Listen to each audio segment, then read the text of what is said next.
Salut à tous, petite vidéo rapide pour vous faire, vous montrer mon analyse sur l'euro versus dollar. Et puis, bon, à la fin de la vidéo, je vous dirai aussi ce que je fais moi de mon côté. Allez, je réduis ma tête.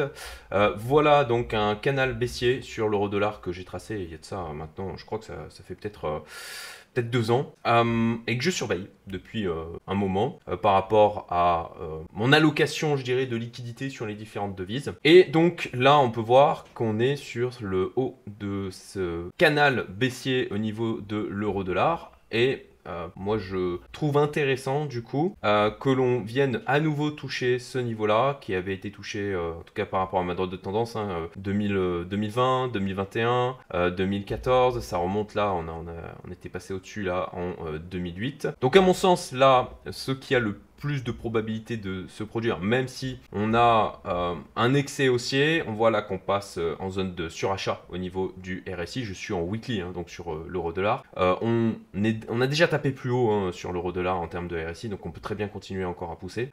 Potentiellement aller sur les 1,20, c'est mon ami Nicolas Chiron qui n'est pas d'accord avec moi. Lui, il pense qu'on va plutôt pousser jusqu'au 20, ce qui est possible. Mais à nouveau, je dirai un peu plus loin dans ma vidéo, moi, ma stratégie par rapport à ça et ce que j'ai décidé de faire. J'estime que là, aujourd'hui, la probabilité est quand même plus importante de repartir à la baisse sur l'euro-dollar et d'à minima revenir visiter là les...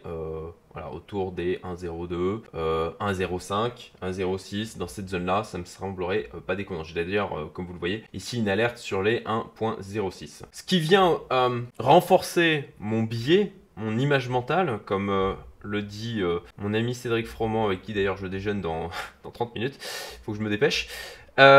C'est le DXY. Le DXY, j'ai tracé ce rectangle là aussi il y a ça longtemps, peut-être 2 ans. Et donc je le surveille. Et là, à nouveau, on est donc sur le plus bas de ce rectangle. De la même manière, j'estime qu'il y a plus de probabilité de repartir à la hausse. Au niveau du RSI, pareil, weekly, on est passé en zone de survente. Donc pour ma part, mon scénario principal là, c'est de voir un rebond à minima du dollar après des excès en termes de baisse de celui-ci. Alors là-dessus, il y a certainement un tas d'explications. J'ai vu passer des choses comme quoi du côté de la Chine et le Japon, ils vendent massivement des obligations d'État américaines.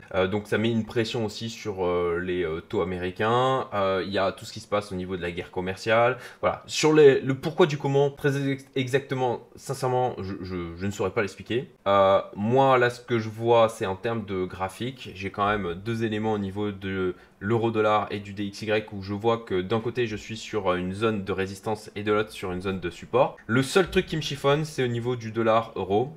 Là-dessus, j'avais tracé ces 2 bornes. Alors, avec un énorme excès ici en weekly en 2024-2025. Bon, là, je vois... Alors, on a cassé le bas donc de ce range.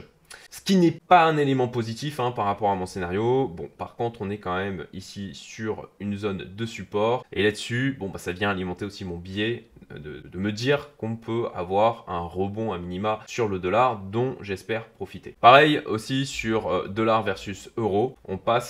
On est voilà, quasiment en zone de survente et c'est un niveau qui a été donc tapé de multiples fois ici en 2020, là en 2023, là en 2024 et donc on vient encore le taper ici en 2025, avril 2025. Donc nous sommes le 16 avril 2025 au moment où je fais cette vidéo. Alors qu'est-ce que je fais de mon côté? J'ai décidé d'ouvrir un short assez important sur l'euro. Là j'ai baissé en unité de temps, donc en daily. Moi j'ai ouvert le short à 1,14. J'ai mis un stop à 1,15, donc quand même assez court. Donc si on revient visiter dans les semaines qui viennent la zone des 1,06, je suis avec un risque ratio de 7,36, donc je trouve qu'il est plutôt bon. Bien sûr, j'ai un stop assez court, donc je prends le risque de me faire stopper. Mais bon, voilà, c'est le choix que j'ai fait, la position que j'ai pu prendre et concrètement en fonction de la manière dont se comporte le cours, je prendrai quand même des profits si jamais bien sûr on repart à la baisse au fur et à mesure et puis je ramènerai mon stop à break-even dans le cas où